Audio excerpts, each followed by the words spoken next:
There we go. We are live. We are live. Yeah. Okay. What's up, everybody? Whoever. Yeah. Good morning.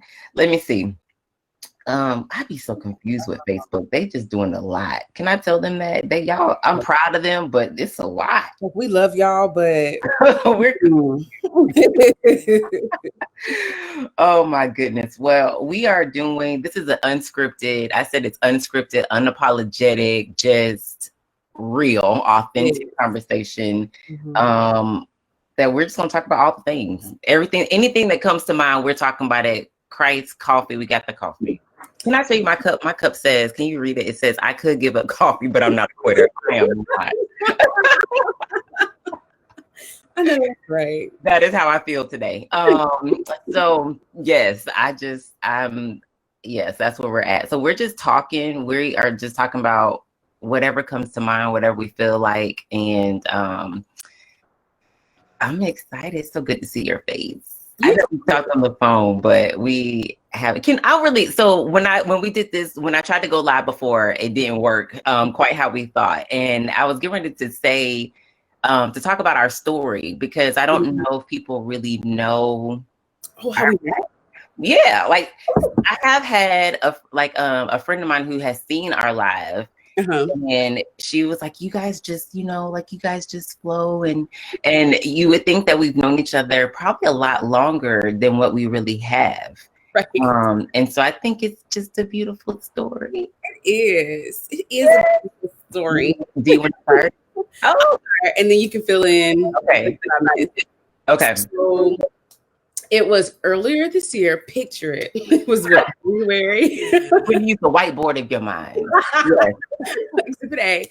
But I have been praying for like tribe. I have been praying for community. I have been praying for like friendships in who I am today, and not just like who I was yesterday, growing up and all that. So it was in a Facebook page.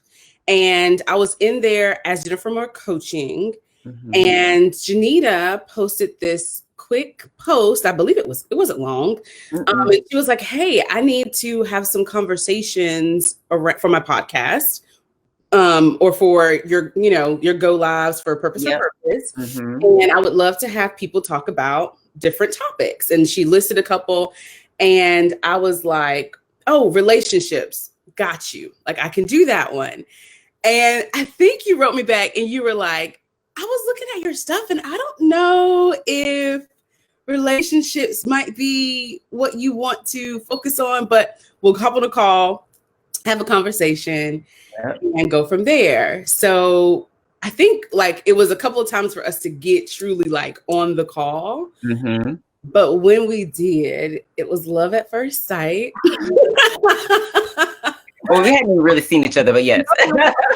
Audio was like old school conversation. Yes, like, your rotary phone. Like it was love at first talk, in the sense of like, we were talking about, okay, this is what you bring. Janita asked really good questions. Just in general. And when you ask them, like, you're genuinely curious. I was just curious. You don't ask leading questions. You're like, but what about this? And why? Like, you ask really good questions. So, but we ended up having, I feel like we sat on the phone for like over an hour, which makes sense because like that set the precedent, and that's kind of like the mark we hit every time. But the conversation, we talked about like what we wanted to talk about with regards to relationship. But we also just talked about life, and we talked about like, this is what God is showing me, and this is what I want, and da da da da.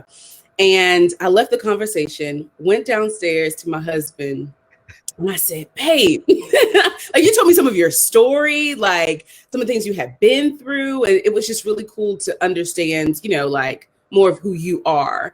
And I went downstairs and I was like, "Babe, I just had this bomb conversation with this lady, and I really like her. Like, I think I want to be her friend."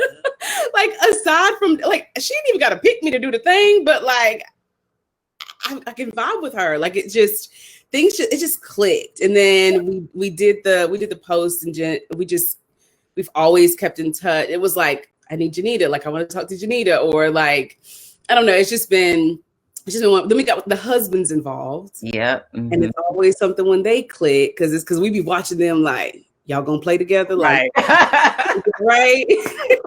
right. I'm trying to find like little friends, especially that because both of our husbands don't have a huge or a massive friends.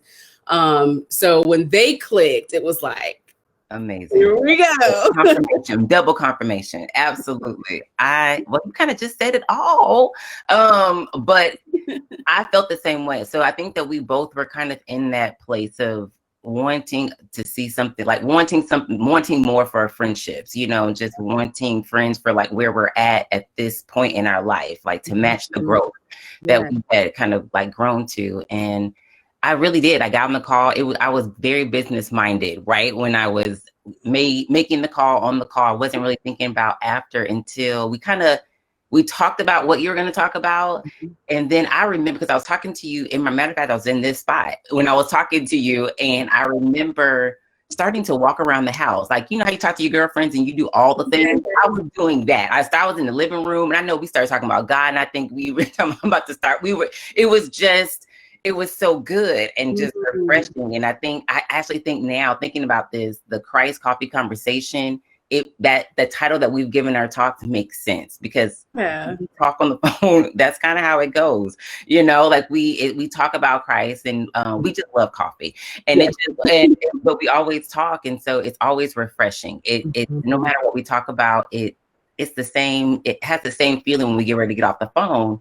And I just remember like us just kind of clicking, and it just being like, she might be in my circle. Like, this might be going somewhere. I don't know, but kind of unsure, right? Like, if we're being honest, because I've had my struggles with friendship, and like, wanting the friendship or being in friendship and then being disappointed. And I was kind of in that space anyway. So there was a little hesitation, but I think we both made the decision to just lean in. Right. And to just go with it and see what happens and just be open.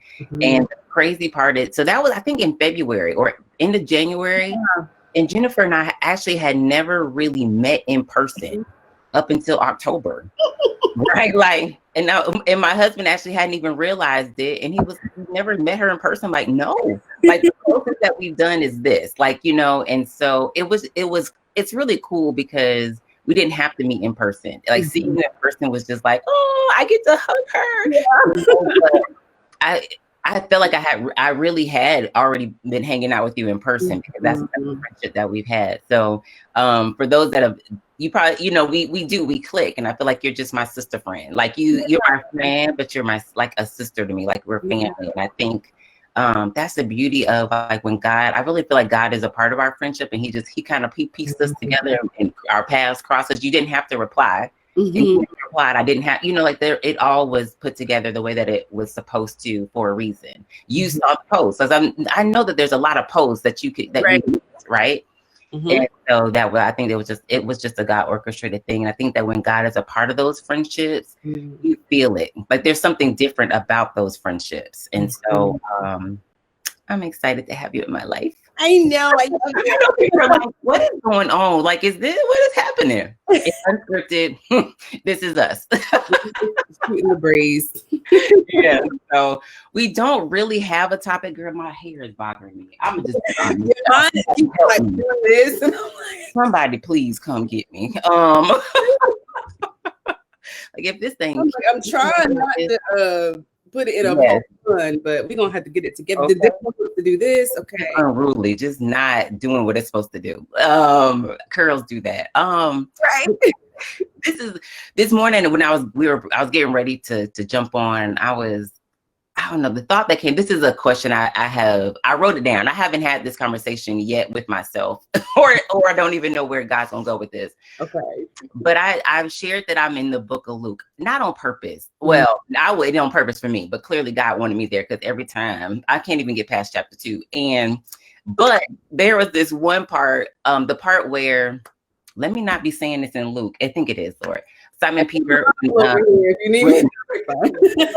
don't know what book it is. No, but when Jesus told Simon Peter to catch his net out again, like they had been washing the nets, like they were done for the day. Jesus got in the boat and he was teaching the people. Do you remember this? All right. When they hadn't caught anything? They hadn't caught. Girl, you about to make me get the Bible. Hold up. Get it out. This is not. Good morning, Mary. How are you? Yes. Who is that? Oh, good morning. Okay, somebody, I know y'all, I am not a oh, yes it is, because it's when he calls his no, I was gonna say he calls his first disciple. Come on, Jennifer, where the Bible at? Girl, let me get it. I know somebody out there knows what I'm talking about. When Jesus calls Simon Peter, is that in Luke? Okay. You tell the story. Okay. So yes, that's what's important. I didn't plan on reading this word for word, but I just didn't want to send people to the wrong part of the Bible. And that's not what we're doing here. But the story is this. So Jesus calls, Jesus is teaching, he gets into the boat with Simon Peter, and he tells him to push out into the deep. And Peter and them were washing their nets. And bottom line is they were washing the nets. Jesus told them to cast their nets out. And he tells him, like, God, Jesus, we've done this and we've been doing this all night and we haven't caught anything. But he says, but if basically if you say to do it, we're going to do it. And they do it, and they catch so much fish that they had to call his partners, right, to come and help them, because it was so much fish that they had to catch. And at the end of this chapter, what stuck out to me was that basically, Jesus he told them to follow him, and they left their nets, they left all their stuff and followed him. And what came to mind was, oh, will you leave it on the table? Like, will you leave it? Like they were fishermen, right? Like they were fishing. This is what they did. I'm sure that maybe they didn't love it. I don't know. The Bible doesn't tell us. Yeah. It was something that they were good at. Maybe they just weren't having a good night. But they dropped what they were doing, what they had been doing all their life. I'm sure that they were really good at it. Like they had, done it so much that they had put their 10,000 hours in, and they're experts in it. Right. And Jesus says to stop that and come follow me. And the question that came to my mind was, am I willing to leave it all on the table? I got a girl, because there it is. John, thank you. Look, I knew there was a Bible scholar. Yes, John 21. Thank you, somebody. I was in the Gospels, but okay, go ahead. Sorry, Jennifer. Go ahead. So what comes to mind for me is like, this is so interesting. Jesus didn't tell them, come follow me after a bad day. Yes.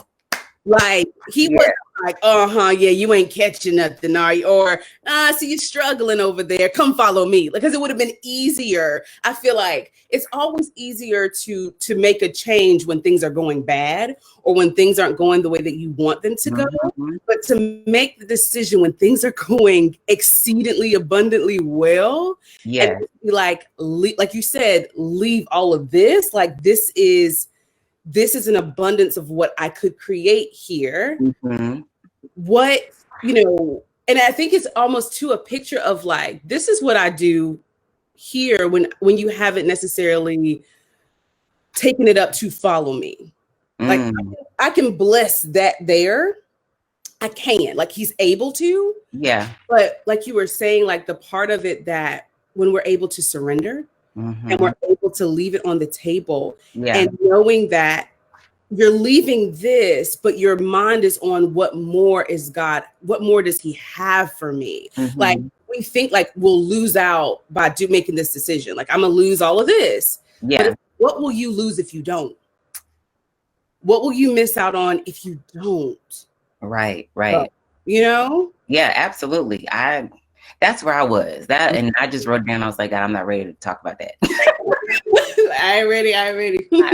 But you're so right. Like, because sometimes we can focus so much on what we perceive like like that loss, like what we're losing, what we, won't have. Look, God, look at all the work that I've done, the training, like all these things, not looking forward and to what God really, we don't know exactly what he has, but we know that it's good because God is good. And that's how he is with his children. And so if he's telling you to leave it on the table, then God, if you telling me to leave it, then you have something better. Because if I think this is good, you have something great. Like it's better than what I am holding on to. And he's asking me to do it because he has something else in store, for you. And so, I don't know. That's just, it crossed my mind today as we were getting ready to talk about that. And, I'm all about just. So let me ask you this, my love. No. How you be asking questions.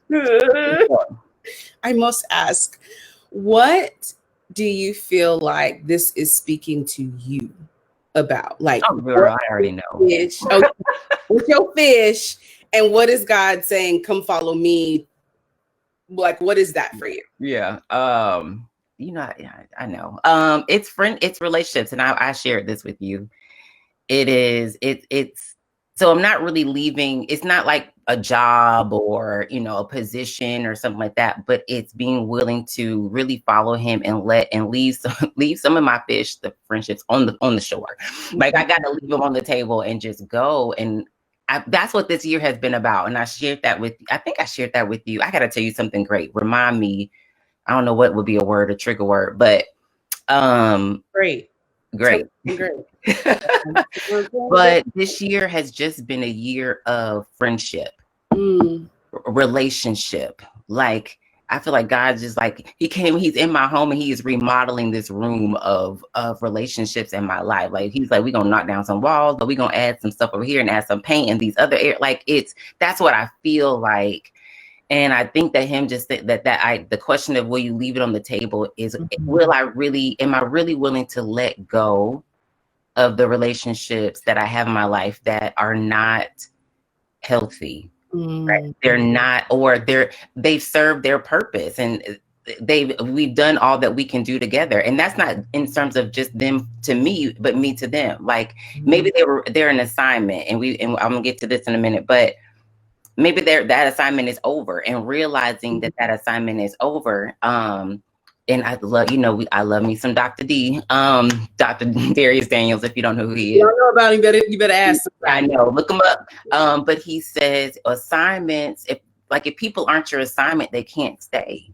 Like they just can't stay. And those that are, they will stay, right? Like, and so sometimes I think when the assignment is over, when we have gone our course, that's just part of my heart, my loyalty. And when I bring people in, I love them hard and I just have to be willing to let them go. And it's, will you let them go? Oh man, will you let them go? Even though it hurts, even though you had the great time, the history, the whatever, like, will you let them go and come follow me and do what it is that I'm asking you to do? This other question that came yesterday morning. When will you be as serious about your purpose as I am? And I was like, I'm gonna stop talking to you in the morning, Lord. I'm joking, y'all. Up with this, but it's just, like I think, these are questions that are just challenging me in how, just in where I'm at.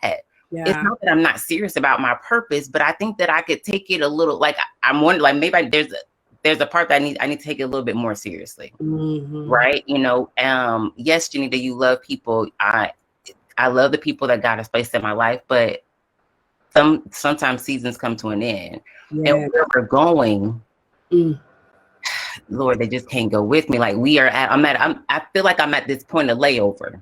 Like I'm at a layover, and the plane has stopped, and I'm going this way to get on this other flight, and they got to go get on this other flight because God has a plan for them too. That's right. And who am I? It's like selfishness to think, no, you stay on my plane and go with me. What?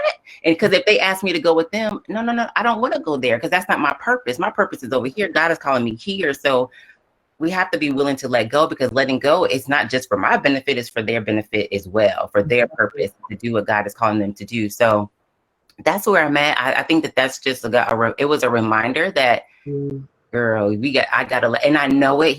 I feel like he's just reminding me that we gotta let go. Like let it go. Like we're at that point, and we're at a layover, and the plane is getting ready to take off.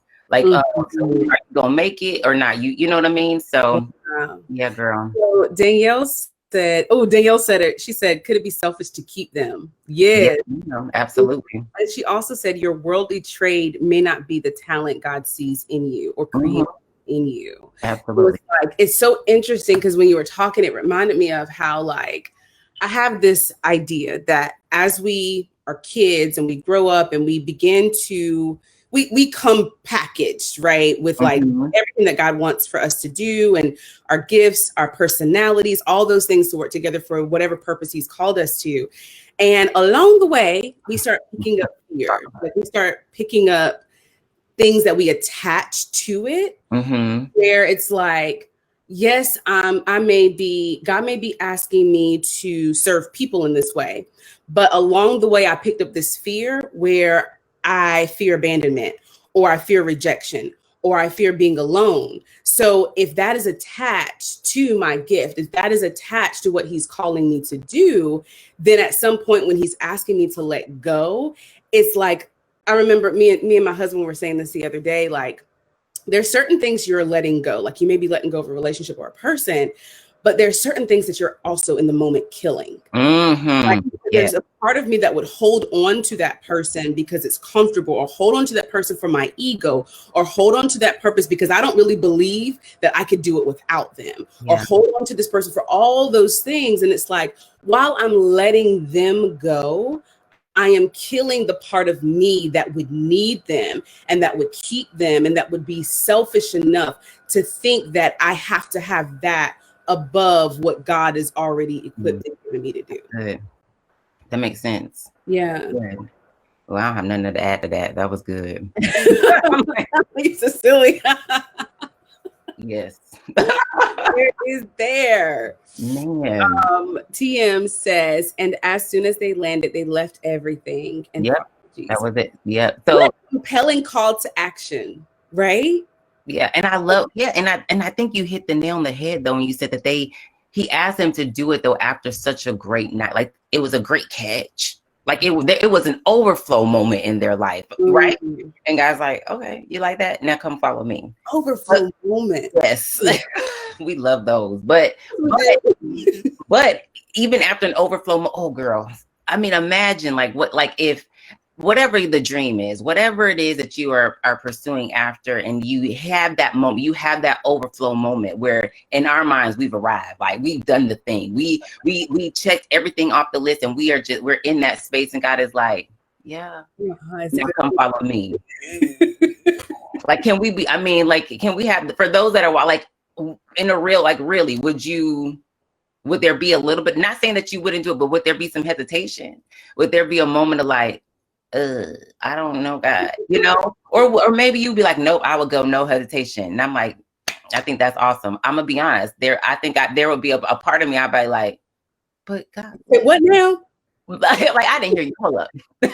Let me take my ear out. I mean, we'd be like, get behind me, like that. That ain't nothing.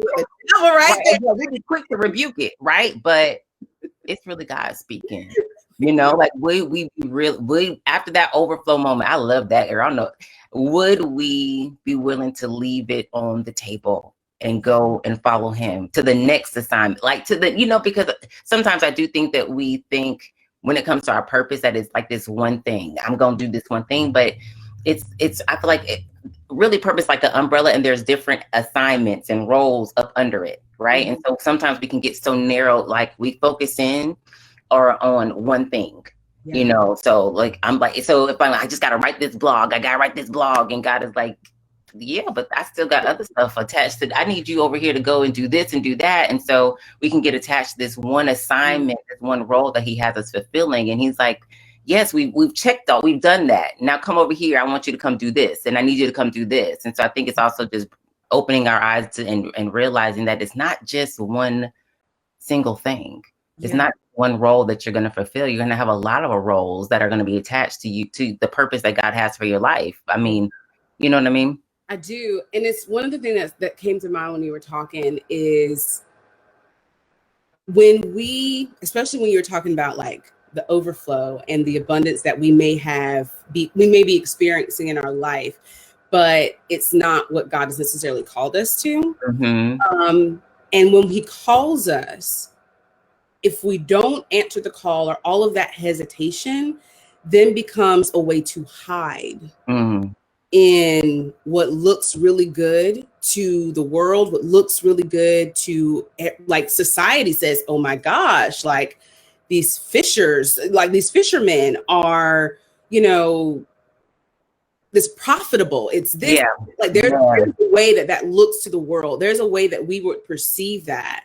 But to say like, I'm not gonna, because that's still playing small. Mm-hmm. Like, even if it's abundance, even if it's your wildest dream for something, if God says to leave it and or this is what I have for you over here, you staying there is then you playing small and hiding. Mm-hmm. And even like maybe putting your light under a bushel, like, and it's a nice bushel. It looks real good. And it's really appealing to me and it's appealing to other people. I mean, I feel like that's, you know, for me, like that's my life in a sense where there's all of these things that I've accomplished and accumulated and all of that. And it's like, even now I'm asking myself, like, would I be willing to leave that? Would I be willing to risk the image of what that looks like? Yeah. Because if I don't, I'll be playing small, playing like on the stage, it looks like I'm playing big, but I'm really playing small because I'm not answering the call. Yeah. Interesting. Like, even when I said like fishers, like God said, I'm going to make you fishers of men. You hear, like, it's like you are fishermen.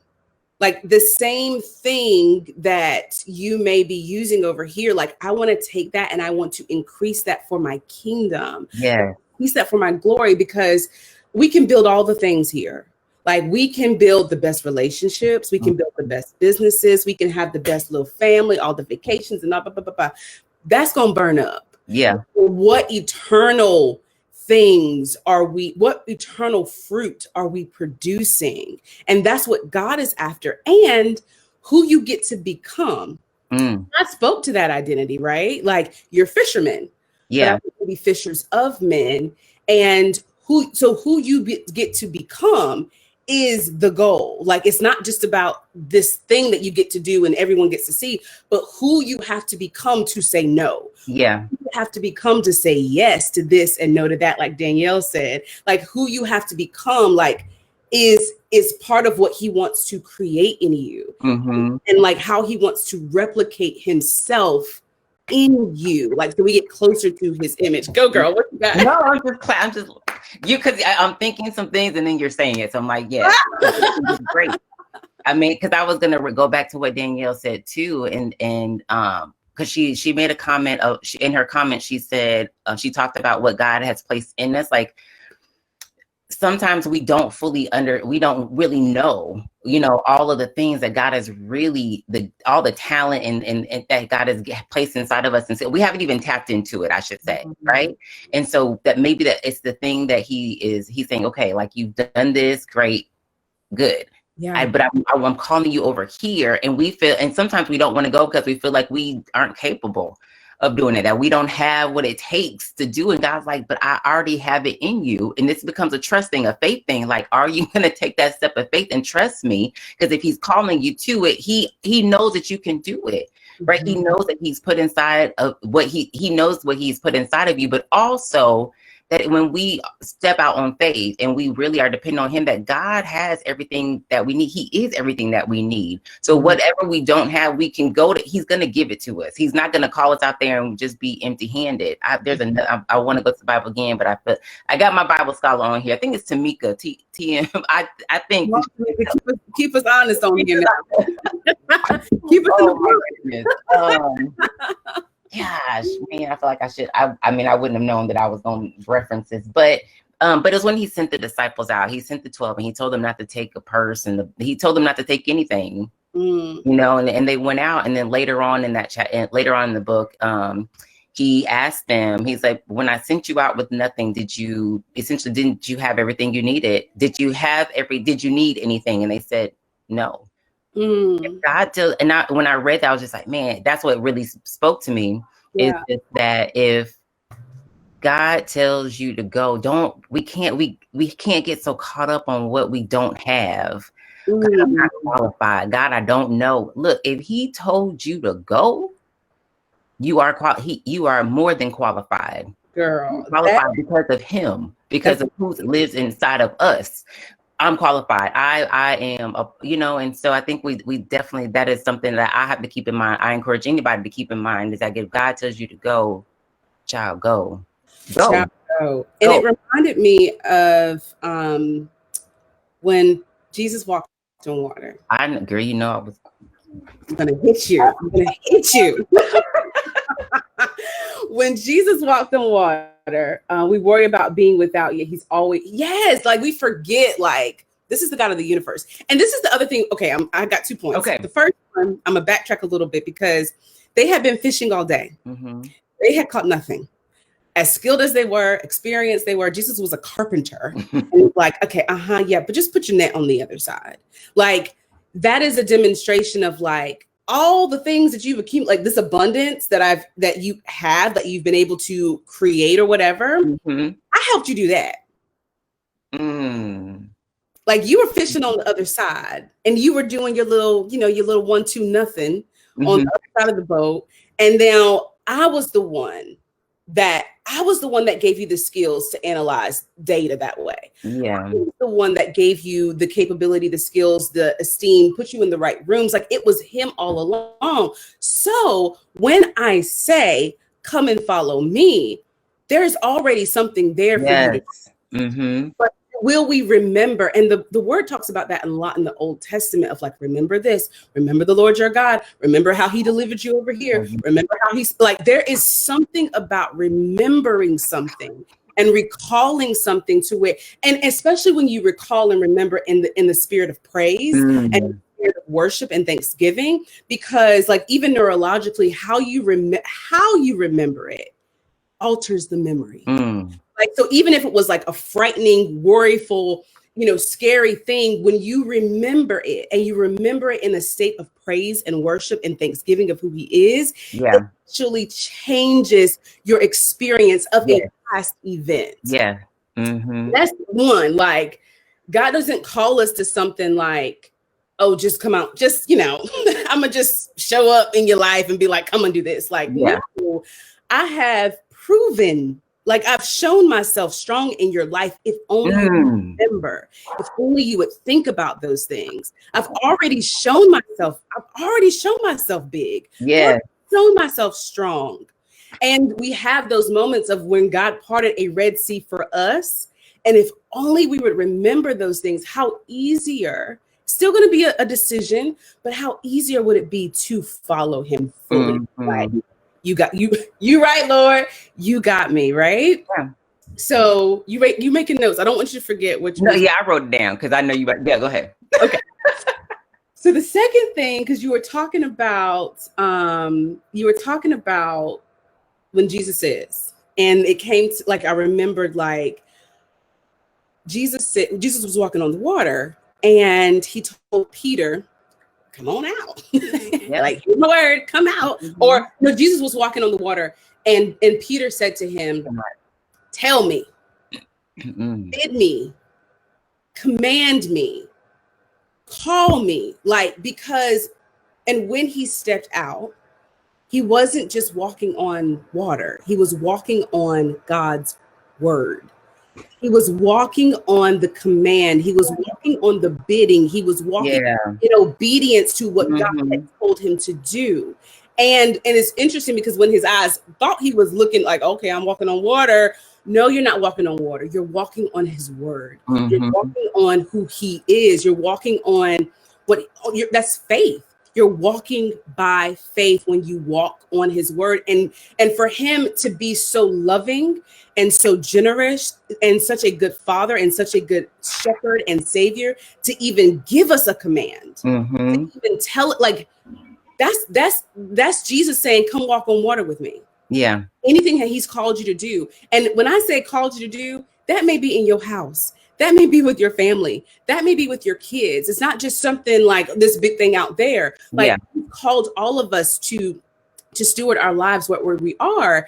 And whenever he says to do that, like, picture that as God is calling me to walk on water, and I can walk on his word. It is a firm foundation. Amen. Go, mama. Oh, child, I'll take up a collection. Listen. Don't you do that. Cash that name. I'm joking. Okay, listen. Oh, you brought out a lot of, I feel like, our principal things that we have to remember. And one being remember. Like, how we have to do it. We have to be very intentional about remembering the things that God has done in our life, but even the things that God didn't do. I don't know about you, but I have some times that God has not that God has not done things in my life, and in the moment, I'm heartbroken, devastated. I don't know, but man, when it comes to work, I'm like, thank you, Lord, for not giving me what I'd asked for, or for not doing some things, because when we go to him and we are asking him and we are petitioning him for some things and it doesn't happen, we can get we can get in our feelings about it, right? We're but if we would just remember how the last time he didn't give us what we wanted, what he prevented for us from happening, what he saved us from, and we can be like, God, I did want it, but I thank you that you didn't give me what I asked for. And God, if you're not giving it to me now, it's for a reason, and whatever the reason, I trust you, God. I know that you know what's best, right? So I think it's what he didn't give, but then also what he did, what he has given us, what he has healed us from, what he has, just what he's done in our life, so that we can be in a place of thanksgiving. We can remember that God is faithful, that we can trust him, that he doesn't change, because his track record shows that he will always be who he is. And so he calls us out of the boat, and he calls us to walk on his word that doesn't change, because the word, it's him, it's his word. If he said it, that's it. Like there's no altering it. We can walk in his word in faith, knowing that if God said it, I can do it. If God said this is what's going to be done in my life, if God said that this is what he has for me and that it's mine, then I can keep walking, even though I don't know where I'm going, because he said to go. He said, this is what I need you to do. This is, like, there's a faith aspect, and it's faith in action.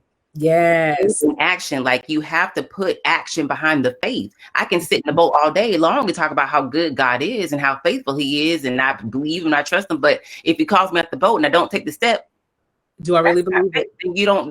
The faith doesn't line up. That's right. The faith, there's action behind faith. That's and right. So I think part of remembering God's track record in our life is that's what helps us to walk in the word. But even I love what you said about he was walking on his word. You got to get in the word. Yes. I don't know like scripts, like the chapter, this and not for everything, some things, but that's an area that I'm growing in. Right. But just because I don't know it, but if I know what it says, I can still quote it. I can pray it. I can speak it over my life. I can remind myself. I mean, write it down on a note card, whatever it is. Like, we have to be in God's word, because that's truth. And so when the enemy is coming at us and talking to us and planting seeds of doubt and fear and anxiety, we can speak to that. We can speak truth. Like, that's our weapon. Yeah. Right. Like, that's how we fight back. When those things happen. And so in order to walk on the word, you have to know the word. And I'm gonna say this, Lord, please, I'm all about devotionals. I'm all about it. I'm all about podcasts, go to church, listen to pastor, but you have to open this word for those people.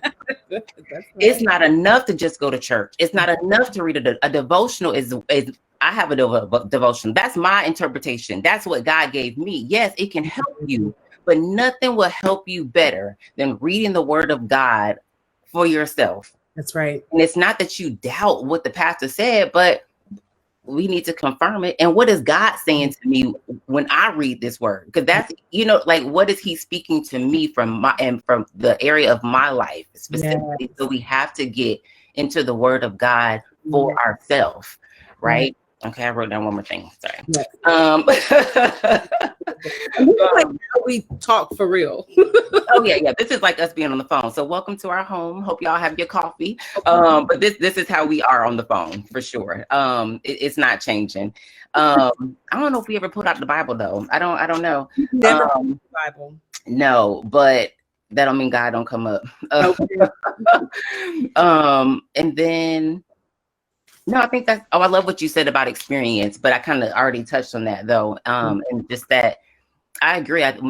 when we like, sometimes we do think about the experiences that we have in life, and it maybe it wasn't a positive one, a positive experience, and that's just the way that we think about it. And I think it's changing our lens, the perspective that we see it, finding, God, what the good in it? What was the lesson, God? What can I extract from this that, would be helpful for not just my life, Lord, for the lives of other people whose paths I'm going to cross, that I can help, because everything that happens, I say this all the time, it's not just for us. That's right. I don't go through things just for me, that's very self-centric. That everything that happens, like we're the sun and all the things. That's when we thought everything revolved around Earth. Like, yes, no, it's heliocentric. Everything revolves around the sun, which is interesting because it does revolve around the SON, sun. Like, yes, in orbit around him, not things in orbit around us. But yeah. I think that that's so important. And I love that you shared, like how to do that, because it is important. And what it made me think about, is our 2020 year.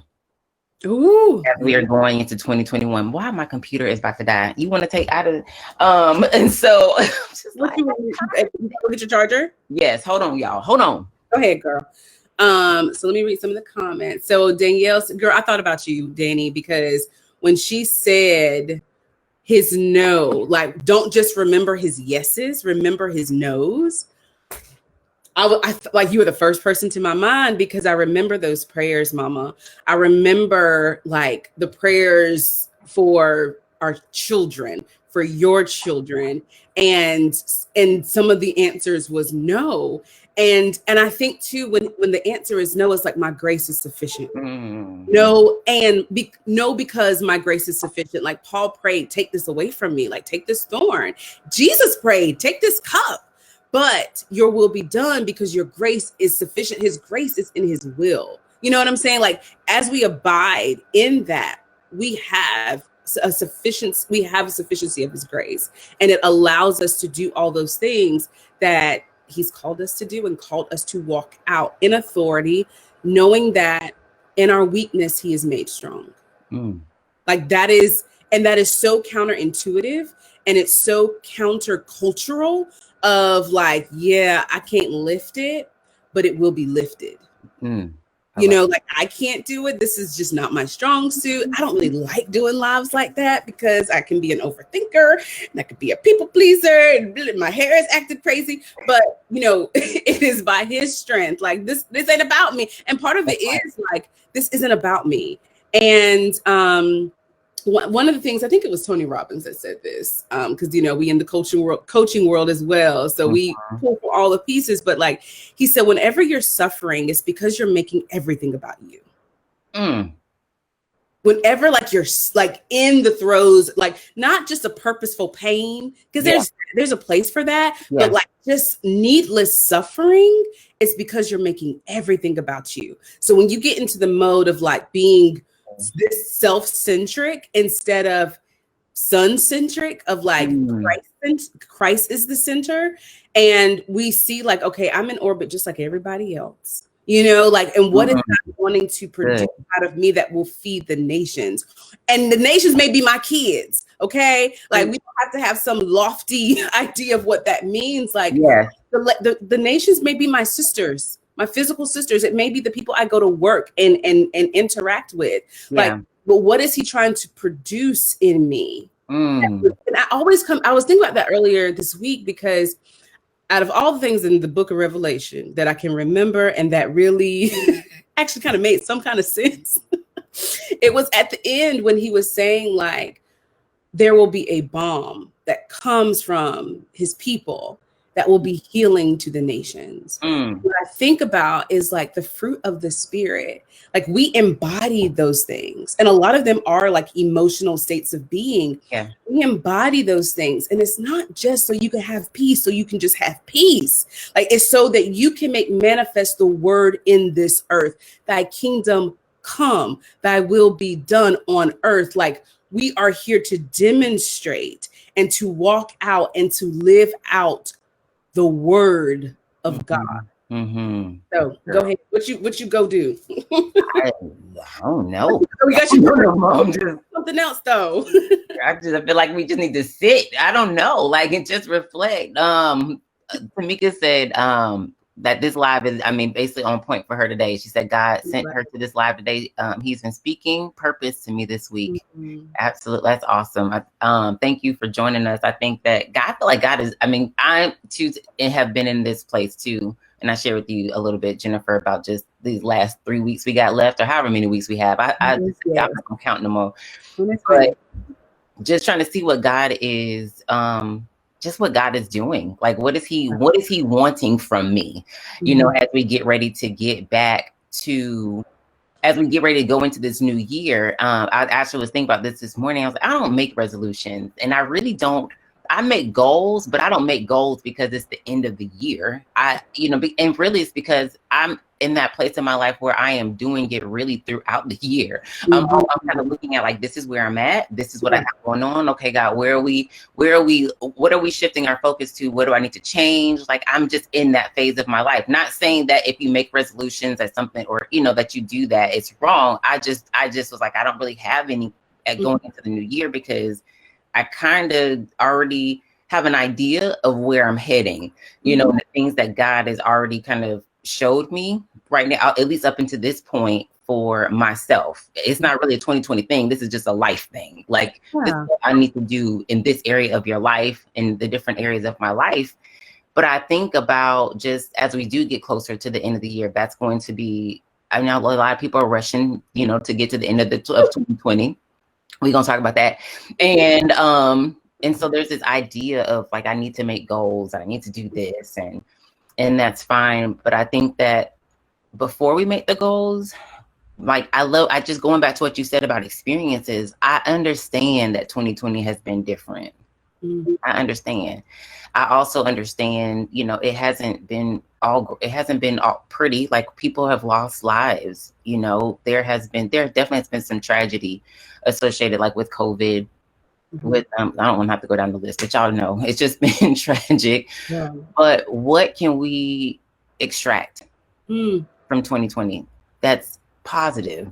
That is, like, God, what is it that you wanted me to learn? What is it that you wanted us to see? God, let's talk about the good. Like, because of being home, my kids in the beginning, when they shut down schools, I was like, what in the world? But there's been some good that we had to learn how to spend. We spent some time together as family, maybe doing some things that we normally wouldn't do, because we're in school, we're working, we're doing all the things, but it slowed us down. And one thing I've learned is that when I slow down, I hear better. So I can hear God a lot clearer when I just slow down, which is why it's important to even just spend time with him undistracted. But sometimes we get caught up in that day to day. Even after we have our morning time, God is still speaking. He's not like, well, if you come to me between these times, this is my calling hour. No. Yeah, right. Like, he doesn't have office hours. He's always available. He's always speaking and showing himself. But we're so distracted by life. And I know that life happens, but that doesn't mean that we can't be like, have our eyes open, our ears open to see and to hear what God is doing. And sometimes it's just to see see his fingerprint, his hand just moving, in our life and in our day, in the way that he's just orchestrated things. If we would just really be sensitive to that. But when we look at 2020, what was it that really God was trying to show you? Well, where was he? Maybe he was trying to grow you. Maybe he was trying to mend some relationships or make them stronger. Like, I think as we get closer to the end of the year, like, that's really not focusing on what happened and what didn't, but what is it that God is trying to show? And I think that's I believe, for at least for that's a wonderful place to be, because if not, we just we put this stamp on 2020, and I think the stamp isn't accurate. I agree. I completely agree. We talked about this. Because me and Jason were just talking about this, because I asked him, because 2020 has a wrap, right? Now it has a label of worst year of all time. And right. And I think there's a couple of things here. There's a difference between the year that you're in and the season that you're in. Yeah. And I think like, yes, we get it twisted a little bit, and we look at, okay, well, this is a year and this is supposed to be this and this is that and the other, but what season does God have you in? Because your season may be of harvest and everyone is experiencing a bad year. Will you discount what God is doing in your life because you're looking around and not wanting to feel bad about, like, God has been good? Right. Sorry that, you know, you might be going, and you try not to be insensitive, of course, right? But I made that post a couple of days ago, and there was a part of me that was like, you can't post this. Like, this is the audacity of you to not be concerned about people having lost, people having gone through so many things. And to me, I'm going to say this, and this may be insensitive, but Unapologetic, girl, go. Unapologetically, I'm going to say that life is 50-50. 2020 has been 50-50. There's ups and there's downs. There's goods and there's bads. Yeah. And you can decide to look at the bad and label your life and label your year based on the bad. You can look at that same life, that same year, and label it like you were saying, like, what has God been doing? Yeah. What has he been creating in me? What has he been extracting out of me? What has he been pouring into me? Like, you get to decide how you experience 2020. Yeah, absolutely. And you get to set the stage of how you will remember it. You know? And I think, I mean, we talked about this too, like, nothing magical is going to happen at 11:59. Nope. 999999999. Because like, what is the difference between 2020 and 2021? I cannot tell you the difference, because the difference would be in the millionths of the seconds. Like, we can't point, like, time wise, we can't point to the difference. We can't point to the change, because if time is infinite, like, I can go on and on and on. I would be sitting here forever going to the millionths of the millionths of the millionths of seconds. That is the difference between 2020 and 2021. Yeah. So I totally agree. Like, this whole focus on this being such an awful year and like, yeah, there's been some bad things. I asked my husband, who has a whole testimony of his own. I said, babe, Bishop. I was saying in my head. Bishop, because Bishop be saying stuff. And so I'm like, but sometimes it just like hits me like in the chest. Like hit you in the chest. Put some hair on your chest. Sometimes you say stuff. And it's so profound because he says it so simply, like, blah, like, this is it. And you're like, wait a minute, hold on. I asked him, I said, has this been the worst year of your life? And he said, this looks like nothing compared to my worst year.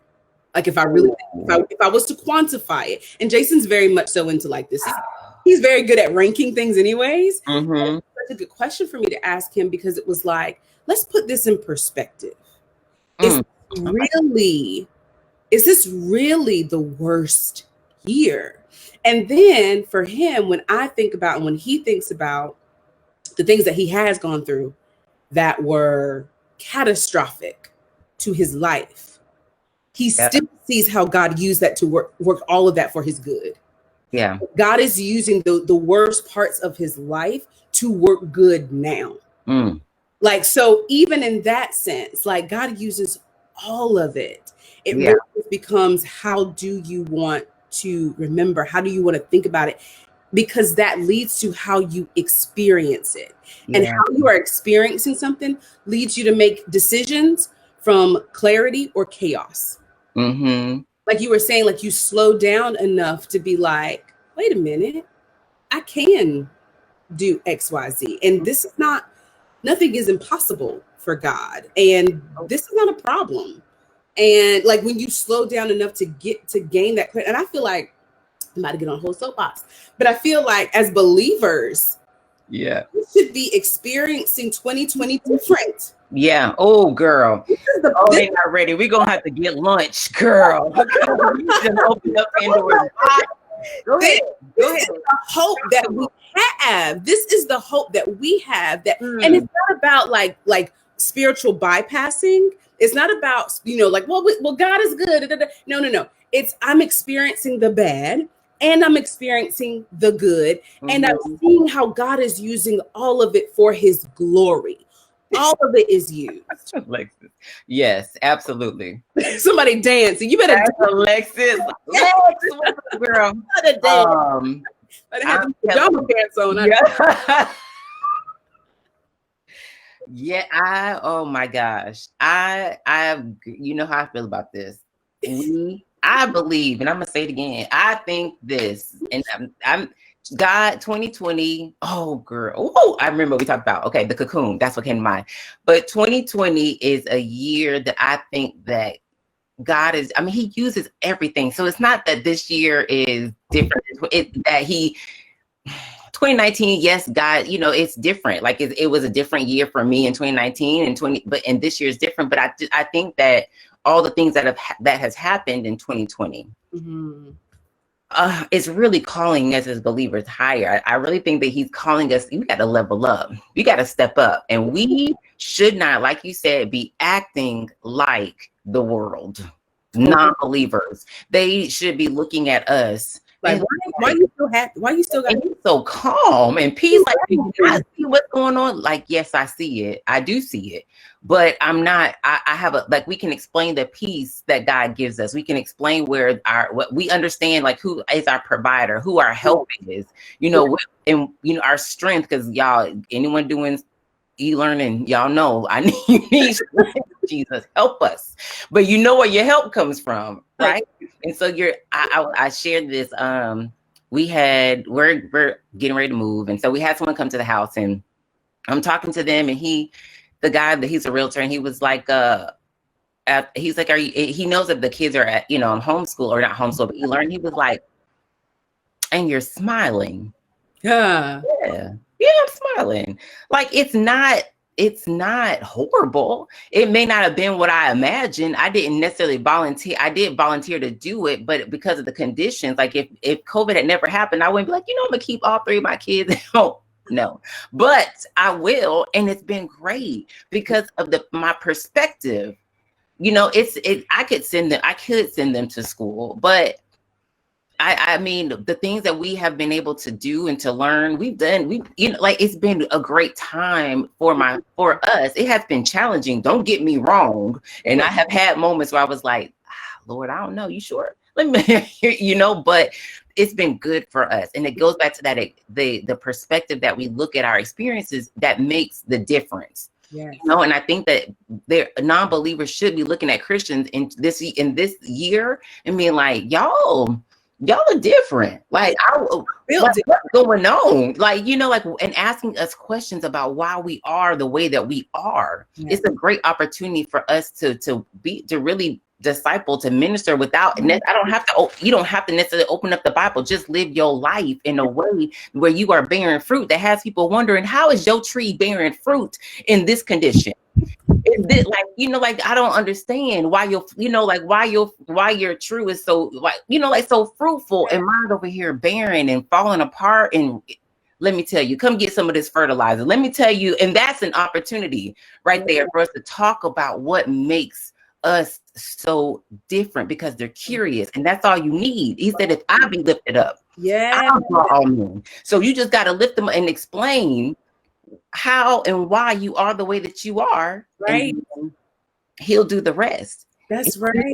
And we can't get so caught up in thinking that every time we talk to somebody, that after that conversation they're going to come to Christ. It's not always like that. It's not always instant. I don't know about that. If we're when you heard the word of God the first time, did you automatically come to Christ? Not at all. There was some pursuit. I'm sure that there were some seeds planted. There was a whole lot of watering, and there was a lot. Yeah. But when the ground is fertile, that's all he needs. We just got to keep dropping seeds. We just got to keep watering, just doing what you're supposed to do in that person's life, and God will do the rest. Right? He'll draw them in, but we have to do our part. But if we're out in the streets acting like them, we're not helping the cause. We look just like them. Like, why would I need to come to Christ? Why do I need a relationship with him? Because you just like me, just as miserable as you know what I mean? And I love it. Like, I just feel like, what has God done? Like, is this really the worst year of your life? And I'm gonna tell you, when you asked that question, I knew no. This is not the worst year of my life. Matter of fact, this has actually been a good year. It's been a good year. I can give you, especially this last quarter, God has been blowing my mind left and right. I'm like, God got my head on a swivel. Like, I'm like, Lord, over here and over here, like God is blessing me and my family. As I come and as I go. Yeah. I'm like, what's next, God? Like, what are you going to do? And like, when you really sit down and think about it, is it really the worst? Maybe you had some things that you didn't like, that were uncomfortable, that maybe even were disappointing. Like, yes, but overall, was it really the worst? And I think about like, even if you had some of the worst experiences in this year, Yeah.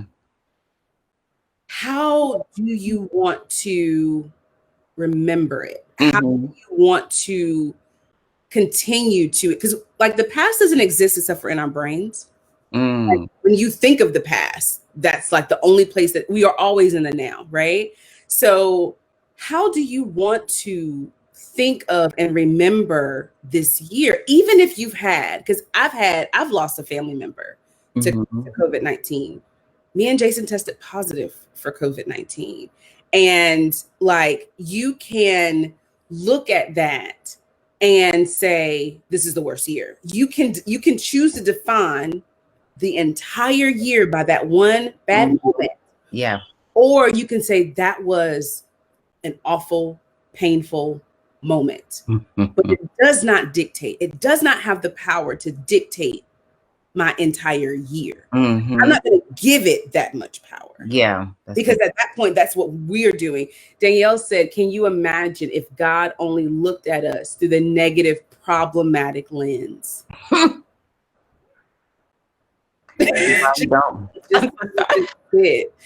In that, like, what if God looked at us? Because that's what we're doing. We're looking at, even though we're looking at our circumstances, it is also an implication. I say this all the time. How we look at ourselves implies how we look at God. How we look at God implies how we look at ourselves. So if we are looking at ourselves like this was the worst year, this was the da-da-da-da-da, that is training your brain on who God is. It has implications for how you see him.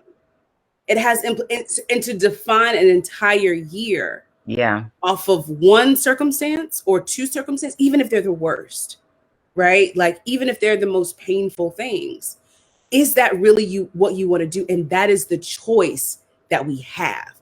And we can look to society, and society will say, well, yeah, this is just what it is. Society will put judgments on that, like, this is the worst year of your life. This is, if that happens, when that happens, it's the worst. And we have an option to decide, is it? But is it really though? And if it is, how do I want to look at the rest of that? It reminds me of when Jesus brought Lazarus back from the dead. From the dead. And it kind of was like he kind of took his time getting there. Yeah. Like, he just was going to allow it to happen, right? Yeah. And he knew, I'm going to raise this man from the dead. But he wept ways. Jesus wept, the shortest scripture, the shortest in the entire Bible.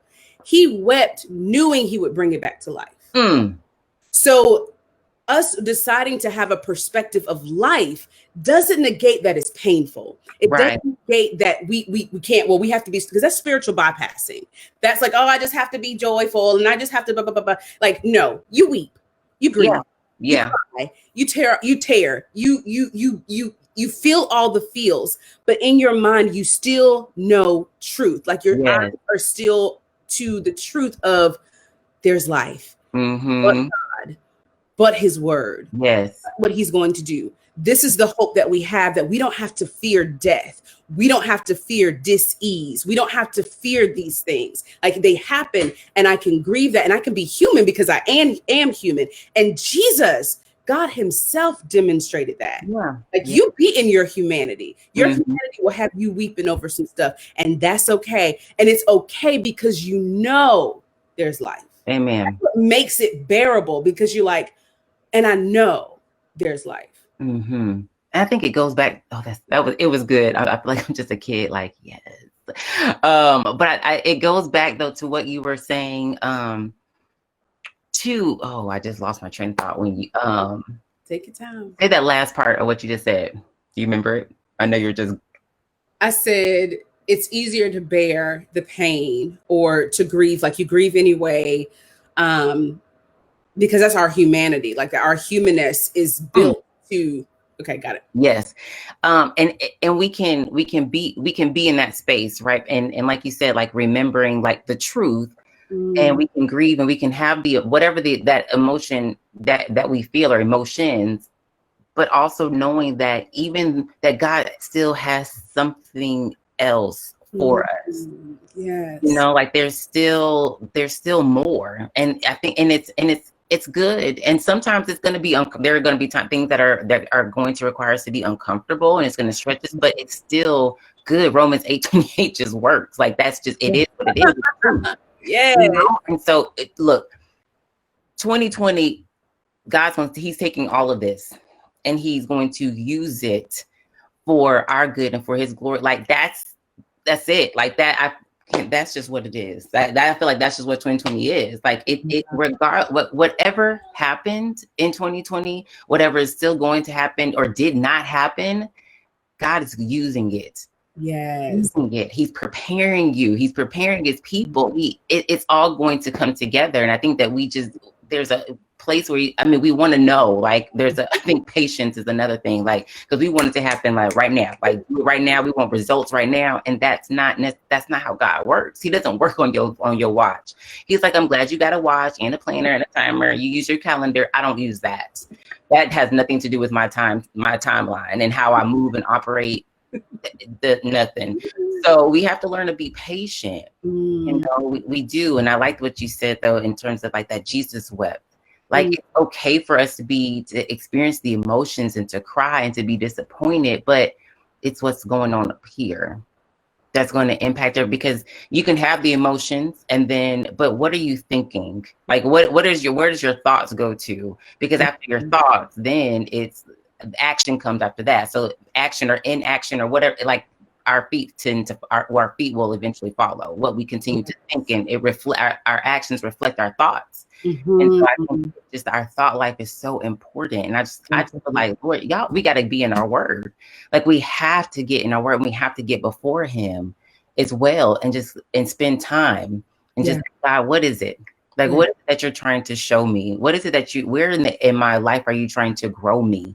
So, I said this before earlier this year. I feel like I was in the refiner's fire. I just like, Lord, it's hot. Lord, help me. I just felt like that was the season of my life, but that was because God he had to bring some stuff up from the surface, because I felt like, things were good. Like I was making progress and I was growing, and he's like, and I believe, and I was, he's like, but now I got to go a couple levels deep, and I got to use this fire to bring it up. How with gold. And so we just have to be a willingness to accept how God wants to work in our life. And we've talked about this too, in the cocoon. I want to go back to that because I think that was great. I don't know the sermon that it was a part of with Dr. D. But I was saying, I think that 2020 could be our cocoon. Like it, preach. It could be. And so we got to figure out what sermon this was, but he talks about the cocoon in terms of our life and God using it to prepare us, to prepare us, I think, to go higher, to do what it is that God is calling us to do. Yeah. And I think the same thing just applies to how 2020 has been in general for us. Like we have this mindset of, God, I just can't wait till 2020 is over. People were saying that in the summertime, like, you got a minute, so we sometimes want to rush through the discomfort. We want to rush through the fire, the storm. We want to rush through those things. And God uses those as vehicles to mold us and to form us and to grow us. And if we if God answered your prayer and took you out of the storm, took you out of the cocoon, yes, you risk being underdeveloped, underprepared.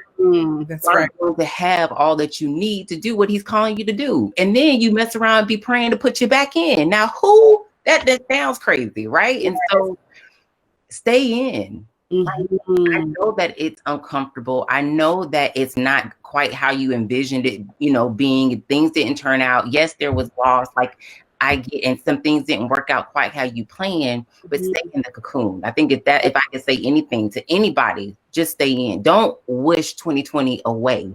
Like embrace what's left. And there's still time. I know we look at the calendar and we're like, I only have, that's enough. God can do something today that you asked him to do 5 years ago. What you asked him to do last week at the beginning of 2020. God still has, nothing changes. He moves like that. Yes. You know, and so hang in there. Like, don't pray yourself out of the cocoon. God has something in store for you, and allow it to be transformational. Allow it to change your life and to prepare you for what's coming. It may be 2021. It could be 2024. I don't know. Yeah. But what I do know is that preparation is key. And if you aren't prepared, you're not going to be able to handle it and to handle all that God has the way that you need to handle it. And then you not, or it delays it, because God is not irresponsible. That's it. He's not going to give you something that you are not ready for. He's not. And I'm saying that this is to me. He's not. I already know it. I receive it. This is a conversation that I've had last week with God in confirmation that he's not. I can see it. I know it. But there's still some things that I have to figure out and work out and deal with in order to really handle and take on what he's calling me to do. I'm excited about it, but I'm more excited about the fact that God is so mindful. Like he thinks it through the details. He's like, he thought it through, you know, and that he would be willing to form me and to make me go through these things and to make me exercise in a way so that I can take on what he's giving and that I don't drop the ball, that I don't hurt myself and hurt others in the process. I think that's just a sign of a loving God. It is. So I can't be mad at that. I'm thankful, like, God, thank you for not allowing me to get what it is that you told me that you're going to give me just yet. You don't listen. My son, Elijah, would love to drive. He wants a car today. That boy, no, I'm not going to give you a car today because you don't really know how to drive and you're going to hurt yourself. So the same way that I am with my son, you know, and I'm doing that out of love, how much more will God be that way with his children? That's right. Right? You know, so he loves us. And so just stick with it. Stay in the cocoon, get your wings and come out and just be the beautiful butterfly that God has created you to be in, so that you can go higher and that you can get the things that God is preparing and calling you to. Yeah. And there may come a time that you're going to have to go. I mean, it's a process. It doesn't, you know, it doesn't just stop. Right. Yeah. Sometimes we think that, okay, I went through the process. I'm here. I'm done. It's over with. Never again. Not at all. Just be ready. But enjoy the space that you're in when you come out of the cocoon, but learn to enjoy being in the cocoon. Because sometimes I think that cocoon also, I know I'm about to stop. No. But this cocoon, sometimes you're in the cocoon by yourself. I don't know. I could be wrong, but I've never seen 2 butterflies in one cocoon. I think it's just one. So sometimes that cocoon is a season of like solitude. Like, you know, you might feel like you don't have there's not a lot of people in your circle, a lot of people that you can call on, or people that really get you and understand where you're at. And I think that's intentional. And in our life where God's like, I need more one-on-one with you. Yeah, I need to cut out some of the distractions in your life because I'm trying to have a real heart-to-heart. I'm really trying to do some internal work. And I can't do it with all these other things and people in your life. I gotta cut that down. Yeah. You know? So sometimes I think that cocoon can represent that as well. And so that's all I got to say. Just stay in there, y'all. Don't rush to get the cocoon. That is so good. Is it Tamika? You said TM? Tamika, yes. It's preparation time and just have to trust the process. What if we really believe we are in a cocoon right now? Oh, I believe it. I'm taking back. Act if you knew, because, and I've read about like those little caterpillars, their heart, like they disintegrate in there. Like every part of them, I think, except for their brain, becomes mush. Like, it's like when you eat and your stomach acid breaks down everything, or so it can take this and put it to this part of the body and blah, blah, blah, blah. But like, that's what happens in the cocoon. It looks, the whole idea of it is beautiful. Like, oh, the little caterpillar and blah, blah, blah. He's going to get into the cocoon. Then he's going to be a beautiful butterfly. Yeah. And the cocoon is a fiery furnace. The cocoon it breaks down everything and then takes that and makes it something new. Yeah. And that's one of the things I was talking to my friend about. She said to me, she reminded me of this beautiful saying that God doesn't come to make good things bad or bad things good. And he doesn't come to make bad people good. He comes to make all things new. So it's not just about take this and make it a good thing, or take this and make it a bad thing, or it's bad and it needs to be good. Like, no, it's like, I'm going to make life. Yeah. Like this. And how would I act if I knew that whatever God is if this is a cocoon and all the things that God is breaking down and preparing me for and all of that, if it's a cocoon, like, I feel like how you experience it, how you're thinking about it, because you said this, like, can you have joy? Can you have that hope still while you're in it? And TM said it protects you, right? Like you were saying, like that isolation. Yeah, we can experience that as loneliness, or we can experience that as a sense of belonging, like a deeper sense of belonging. Because at the end of the day, the only person I belong to is God. Amen. Yeah. And I really be in there with him like that. Yeah. But I was thinking about how you experience the cocoon determines what you do when you get out. And I think about Joseph. And I think about when he was in the pit of prison for those years. Yeah. Talk about time. Can we wait 40 years? Can we wait 10 years? My husband asked me that, like, he's like, could you wait 6 years? Would you still put in all the things that you're working on and doing? Wow. What if it was going to take 6 years? Would you still do it? And I was like, there's the flesh and there's the faith that would be like, I don't want it to take 6 years. And there's a part of me that's like, absolutely, let's go. Like my faith and my spirit is like, yes, I can say yes to that. But how you experience the pit determines how you act in the palace. Because some people they get to the palace. Yeah. Think they're still in the pit. Because that's how you experience that entire thing. So your mind is on, this went wrong, this went bad, but this didn't happen, but this isn't, blah, blah, blah, blah, blah. Your mind is going through all of that. So even when you're in the palace, you're not in the palace. Right. You're still mentally in the pit because that's how you've experienced it. That's what you decided. And I feel like that kind of what you're saying and what I'm hearing and what I'm receiving for me is like, if 2020 is your cocoon, if it's your pit in a sense, then how you think about it, experience it, what you recognize of it, what you see God is doing will determine your 2021 and your 2022 and your 2020, whatever season like that is for you. Like, what if what you're doing and how you're thinking right now becomes your materials to build what God will call you to build in 2021? So like you were saying, like, don't be afraid to lean into it. I would, like, if I know, like, okay, after this, I'm gonna be a butterfly. I'm gonna be a butterfly. Like, if I really believe that, I would lean in. Yeah. The problem is we don't believe it. We think we're gonna be stuck here all forever, or we're judging it. I shouldn't be feeling this, or I shouldn't be doing this, or this shouldn't be happening. And we're so busy condemning what God has given us to bring us to what he's called us to. So we don't experience it as preparation. We experience it as this is a bad thing. Like, but if it's truly a cocoon, it was created to disintegrate those pieces that you will no longer need. I don't need 18 legs. Right. I don't need a vertebrae that goes like this. I don't need those things, because when I come out, I'm flying. When I come out, I'm different. When I come out, there's something that God has called me to the sky. Oh man. But before I was called to the ground. Like, there's something else for me to be doing. So I need different parts. Yeah. I need different eyes. I need, like, everything breaks down. Like, I need different feet.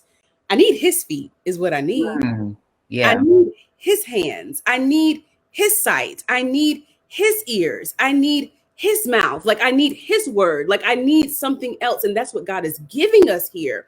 If we would lean in and if we would have the faith to believe that that's what it is. Yeah. And when you believe that, you'll walk it out differently. And then when God brings you out, you won't. Could you imagine a butterfly that still thinks he's a caterpillar? Yeah, I can think of all the things that they're not going to do because they don't realize that they can fly. You walking on the ground, sir, but you can fly. Like, fly. Fly. What are you doing? Yeah, like, why are you not flying? Like, I love that. I love that analogy that you gave about basically the pit, the palace, you know, like being in the palace, but you still have the mentality of being in the pit. That's right. The caterpillar being able to, it's a caterpillar who is now a butterfly, who thinks that they are a caterpillar. Like, but I think that I mean, I know that that's real. That's a real mentality, regardless of what we're talking about now. That I'm sure we've seen it, right? Like, you can see it in people. I'm gonna say we've been it. I live like that's, if there's anything that has like when I asked you earlier, like what is your fish? What is God calling you to? Like, for me, that is the mentality that I'm a caterpillar. And I have experienced it time and time again when I thought, like, oh, if I could just get there, if I could just do this, if I could just get this kind of job, if I could just blah, blah, blah, blah, blah. And I do it and I don't have it. Yeah. I don't think that I have it. Like, so I'm going, and it's kind of like you set a goal and you meet it, and you do this and you do this, and you blah, blah, blah, and you're like going all over the place, but you're never truly having what you have, and you never truly are where you are because you still see yourself as a caterpillar, or you still see yourself in the pit, or you still see yourself in the cocoon. Yeah. I'm still in the struggle, and God is like, no, you different. You're not the same. And sometimes, and for me, it has taken like an experience, like when I've truly healed relationships, like family relationships. Yeah. And when something flares up, some drama will flare up or something. And I'm afraid, like, if I go up in there, I'm gonna act the same. They're gonna get me. Like, I'm gonna go in there and tear up like I used to.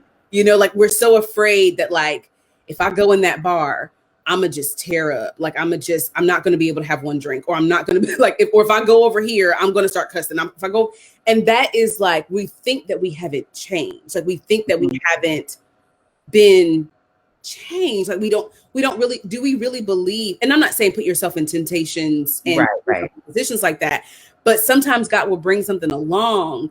Like, he would allow family drama to happen for me to know, like, dang, I don't deal with that the same way I used to deal with that. Yeah. I'm different. Like, God has changed me. Like, he's done a work. I don't respond. I don't react to that anymore. I respond differently. Yeah. And it's not about making the other, and this is the key for me, especially with relationships. It's not about making the other person bad. It's not about making the other person toxic. It's not about making the other person just, scum or whatever. Like, it really is about, like, no, I can actually see that person as a human.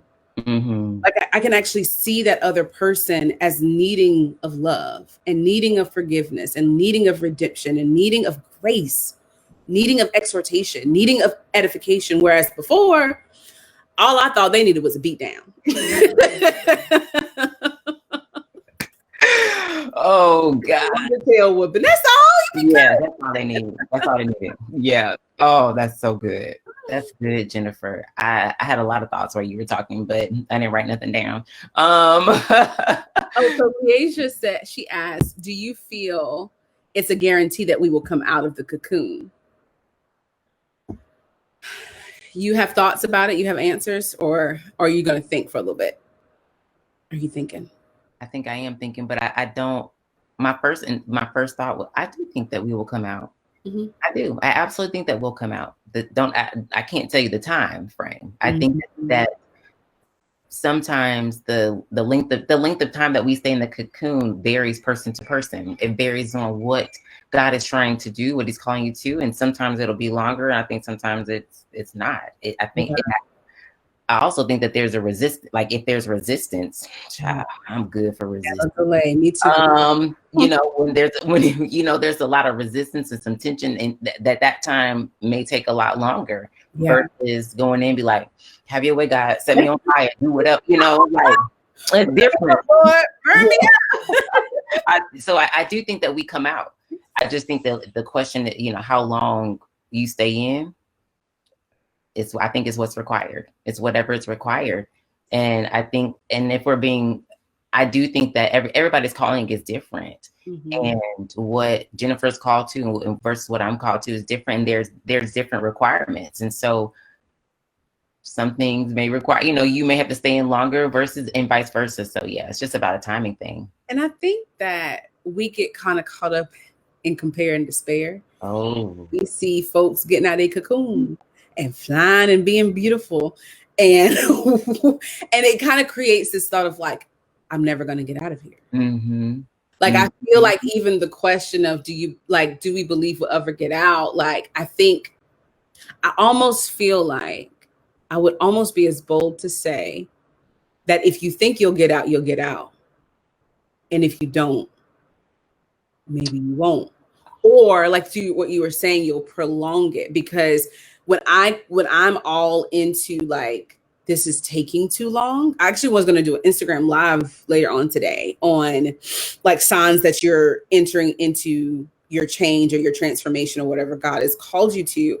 And when you stop judging the process, like when you stop saying this shouldn't be taking this long, because, and I'll do a quick model. This is what I do with coaching. But like when you think the thought, this should not be taking this long, how do you feel? You feel impatient, like just different people will feel different things for that thought, but like how you feel and what you do from that thought will probably be like that resistance you were talking about. Like this shouldn't be taking so long. Then I'm probably gonna get frustrated. Mm-hmm. And if I'm frustrated, whatever God is having me to do in that moment, whether it's my kids, whether it's my husband, my business, my job, whatever it is, I'm not gonna want to do it. Yeah. I'm not gonna want to show up. I'm going to hide. I'm going to eat. I'm probably going to overdrink. I'm probably going to do all the things. Like I'm going to not be concerned with what He's given me to those things to do each and every day. I'm not going to be reading God's word because I'm mad. All these things. And the result of all of those actions are nothing's happening. Yeah. And it's not that nothing's happening. It's that I'm not doing what He's called me to do. Mm-hmm. And I'm not doing it from a place of belief that He's going to bring me out. That's so good. That's so good. And I think it also goes back though, Jennifer, to what you're saying. Like, if you think that you aren't going to get out, what if like you do get out, but that mentality, you still think that you're in the cocoon, right? Mm-hmm. Or you still think that you're the caterpillar. And so therefore you act like that. Like our thoughts impact the way in that we act, like you were just saying. So I totally agree. I think that's spot on, like 100%. Mm-hmm. You touched on comparison, but woo, child, what time is it? What time? We're gonna be serving these people lunch is what's about to happen. I think maybe I have to say, so we this one was impromptu. Yeah, we have just flowed through some topics here, but we do know that we're having another one. We don't have a date. The end of the year, we got to come back with some more New Year stuff. I think because. Yeah, well, we will, because the last week we will. Never mind. I'm sorry.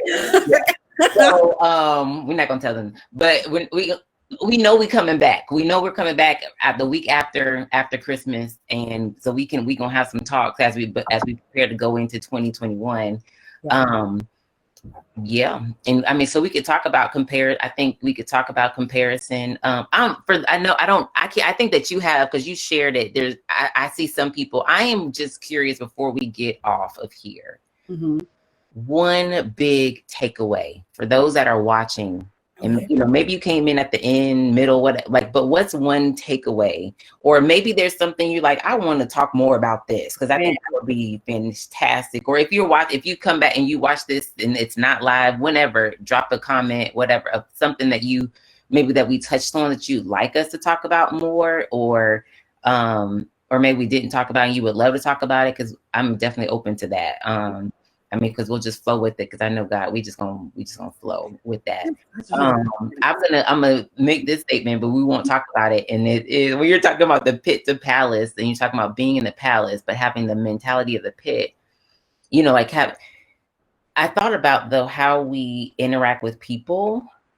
It's a people thing, and I was trying to develop it, but listen to you, so I couldn't develop it. But sometimes we're in the pit, and while we're in the pit, there are people that we come in contact with that, or in our life, that maybe they don't do right by us. You know, and then we come out of the pit. You know, we're in a better place. You know, we've made our come up.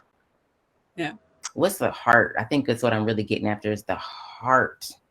Our heart, like what's our heart condition in the palace versus the heart condition in the pit? Does that make sense? I'm developing this, y'all. I think we're gonna talk about this, because the heart has been another thing. Like, what's our heart condition? Yeah.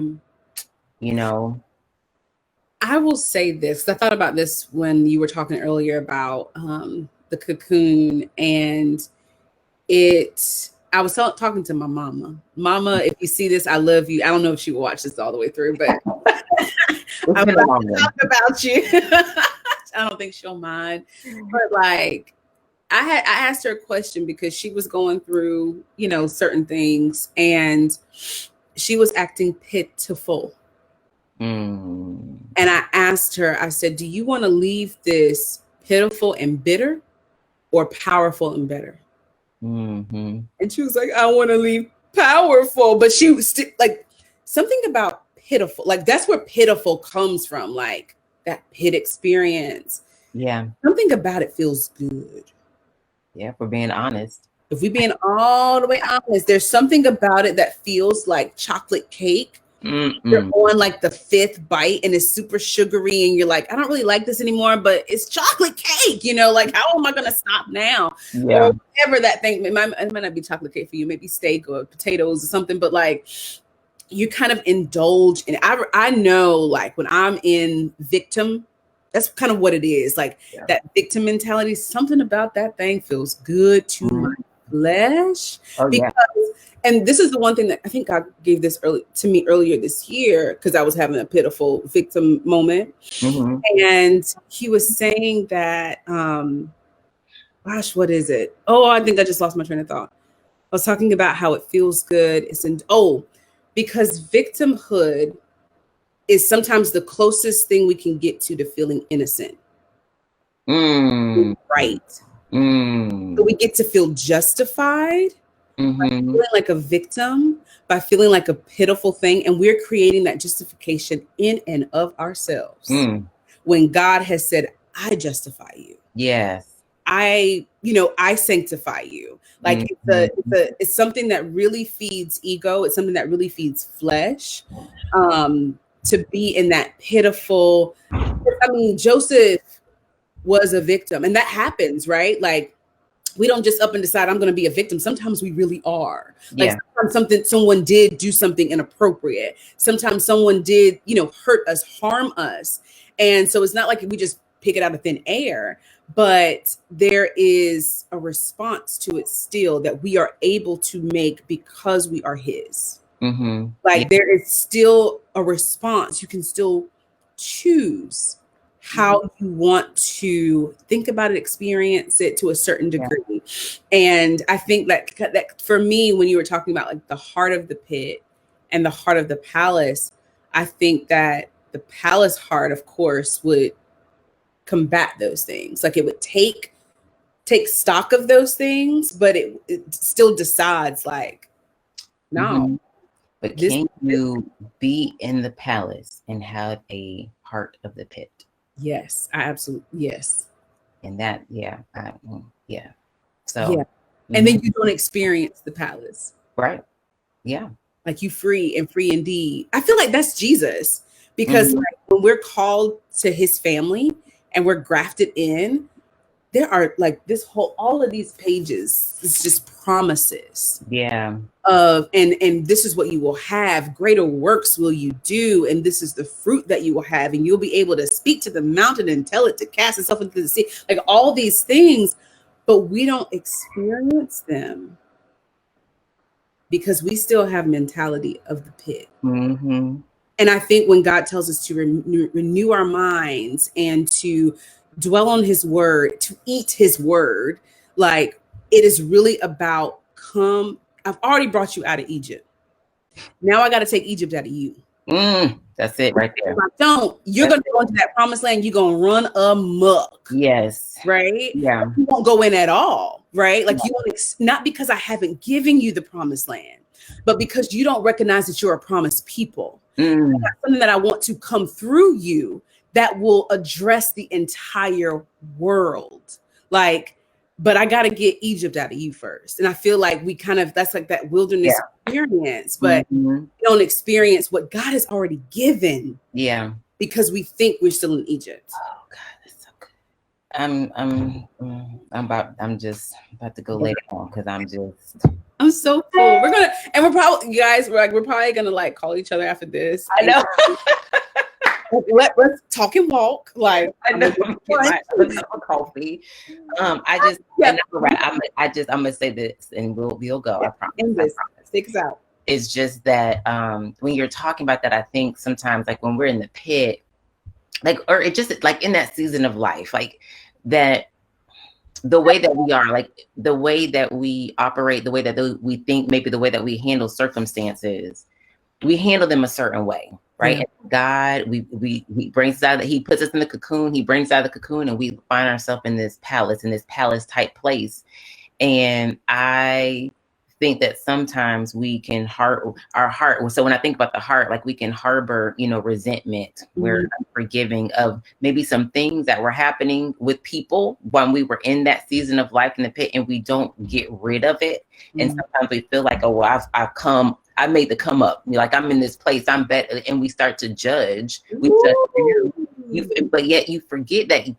You forget where God has brought you from. Like there's a humble. Like let's not forget where we were in the work, that cocoon space that was required for God to get you, because you didn't get there on your own first. Second of all, the work that was required for you to get to where you are now. And just because they still might be in that space, at least from our physical eye, we see that, but we don't know the cocoon that God really has them in, and that that God is also working in them to bring them up to their place, to their palace, and so we can be judgmental. And forget, when we talked about remembering earlier what God has done in our life. And I think the real sign of that is when you can look back at maybe some of the people you used to hang with, the places you used to go, the thing you can look back and your heart is really softened. Yes. You're not judging them because you remember, you're like, man, I know.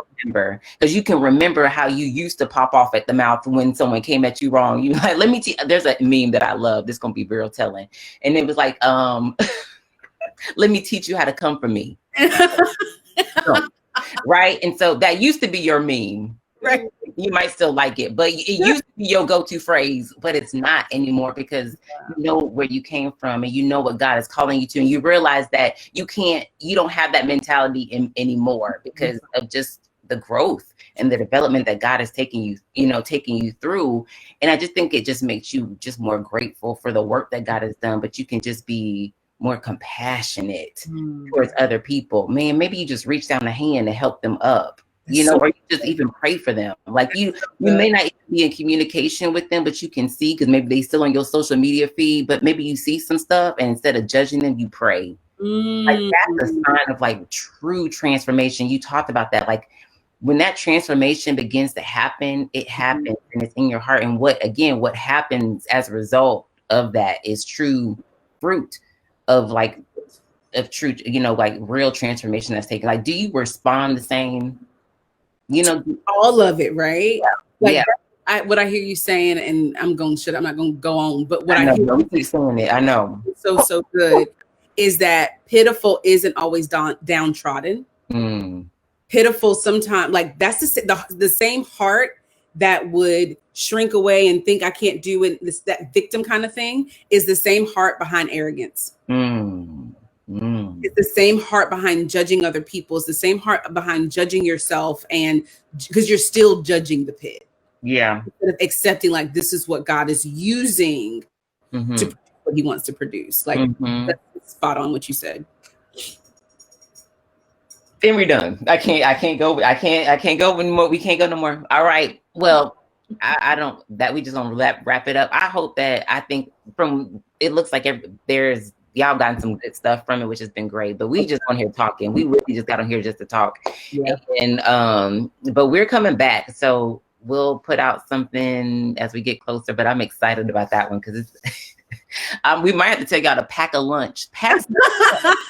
Or we're gonna have to break it up into segments or something, but over the course of some days, I don't know.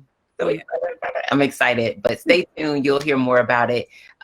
Enjoy the rest of your Saturday with your family. Yes. And call me. All right. I know, right? Bye, y'all. Bye.